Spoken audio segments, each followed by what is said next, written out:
Shalom. దేవుని పరిశుద్ధ నామానికే మహిమ కలుగును గాక. మన ప్రభువును రక్షకుడైన యేషువ మెస్సీ నామంలో ఆత్మీయులైన మీ అందరికీ నా హృదయపూర్వక వందనాలు. దేవాతి దేవుడు గడిచిన దినమంతా ఆయన సజీవమైన రెక్కల చాటున కాచి కాపాడి మరొక రోజులోనికి మమ్మల్ని నడిపించినందుకే దేవునికి కృతజ్ఞతాస్తుతులు చెల్లిస్తున్నాను. దేవుని కృప వలన అందరూ కూడా క్షేమము సంతోషము కలిగి ఉన్నారు నమ్ముచున్నాను. ప్రసంగి గ్రంథము 11వ అధ్యాయము 10వ వచనం ద్వారా దేవాతి దేవుడు ఒక చక్కని వాక్యమును ఈరోజు మనతో మాట్లాడుతున్నాడు. లేత వయసును నడిప్రాయమును గతించిపోయినవి కనుక నీ హృదయములో నుండి వ్యాకులమును తొలగించుకొనుము, నీ దేహమును చెరుపుదాన్ని తొలగించుకొనుము. చాలా చక్కటి మాట అండి. నీ హృదయములో నుండి వ్యాకులమును తొలగించుకొనుము, నీ దేహమును చెరుపుదాన్ని తొలగించుకొను. ఏంటి మన హృదయం నుంచి తొలగించుకోవాల్సిన ఈ వ్యాకులత ఏంటి? లేకపోతే మన దేహాలని చెరుపు చేస్తున్న తొలగించుకోవాల్సినవి ఏమున్నాయి అని ఆలోచన చేస్తే కనుక మనకి ఈ యొక్క తిమోతి రాసిన 2వ పత్రిక 2వ అధ్యాయము 22వ వచనంలో అదేంటో తెలుస్తుంది మనకి. నీవు యవ్వనేచ్ఛల నుండి పారిపోము, పవిత్ర హృదయులై ప్రభువునకు ప్రార్థన చేయవద్దు కూడా నీతిని, విశ్వాసమును, ప్రేమను, సమాధానమును వెంటాడము. దేని నుంచి పారిపోవాలండి? యవ్వనేచ్ఛల నుండి అంటే పాపపు ఆలోచనల నుండి, మనల్ని పాపం వైపు నడిపించే ఆ యొక్క స్థితి నుండి, యొక్క అతిక్రమం చే స్థితి నుండి, పాపం చే స్థితి నుండి మనం తొలగిపోవాలి. అదే తొలగించుకోవాల్సిన వ్యాకులత.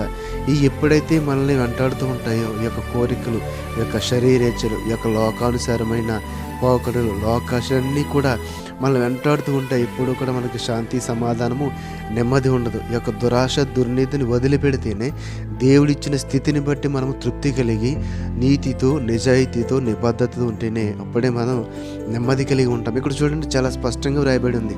నీవు యవ్వనేచ్ఛల నుండి పారిపోము, పవిత్ర హృదయులై ప్రభువునకు ప్రార్థన చేయవారితో కూడా. ఇది మనం చేయవలసిన పని.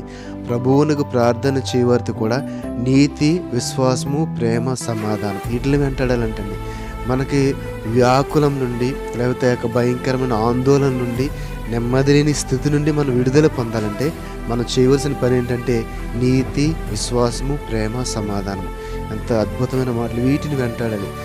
ప్రభు అయిన యేసుక్రీస్తు యేషువ మెస్సియా ఈ లోకానికి వచ్చి మనుషులుగా జీవించి వేటినైతే చేసి చూపించాడో ఆ యొక్క విశ్వాసము, నీతి, ప్రేమ, సమాధానము వాటిని మనం ధరించుకుంటే కనుక ఈ యొక్క వ్యాకులత నుండి, ఆందోళన నుండి, మనల్ని కంగారు పెడుతున్న ఈ యొక్క స్థితి నుండి, మన దేహాన్ని చెరుపు చేస్తున్న ఈ యొక్క పరిస్థితుల నుండి మనము విడుదల పొందవచ్చు. కాబట్టి దేవాతి దేవుడు మనకి ఇచ్చిన ఈ యొక్క స్థితిని మనము కాపాడుకోవాలి. కీర్తనల గ్రంథము 39వ అధ్యాయము 5వ వచనం అంటాడు కదా, నా దినముల పరిమాణము నీవు బెత్తెడంతగా చేసి ఉన్నావు, నీ సన్నిధిని నా ఆయుష్కాలము లేనట్టే ఉన్నది. ఎంత స్థిరుడైనను ప్రతివాడును కేవలము వట్టి ఊపిరి వలె ఉన్నాడు. మరి ఇటువంటి స్థితి తెలిసినప్పుడు ఎందుకు వ్యాకులత, ఎందుకు కంగారు, ఎందుకు ఆందోళన?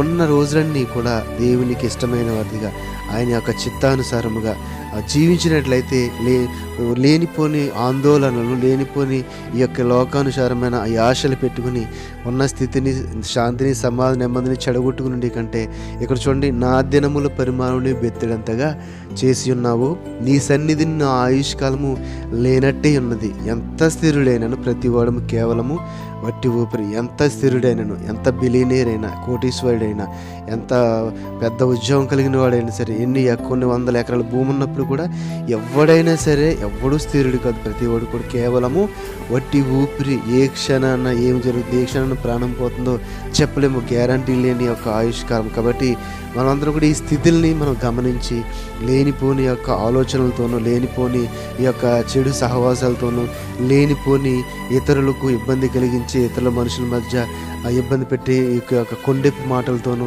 మనము సమయాన్ని వ్యర్థం చేయకుండా నెమ్మది కలిగి ఉండాలంటే వీటన్నిటి నుండి దూరం కలిగి, ఇక్కడ మనం చదవం కదండి, యవ్వనేచ్ఛలు అంటే చెడు మాటలు, చెడు సహవాసాలు, చెడు తిరుగుళ్ళు, లోకానుసారమైన రీతి, శరీరేచ్ఛలు, ఇవే శరీరేచ్ఛలు అంటే ఇవి చేసే వాళ్ళకి ఎవరు కూడా నెమ్మది ఉండదండి, శాంతి ఉండదు, సమాధానం ఉండదు.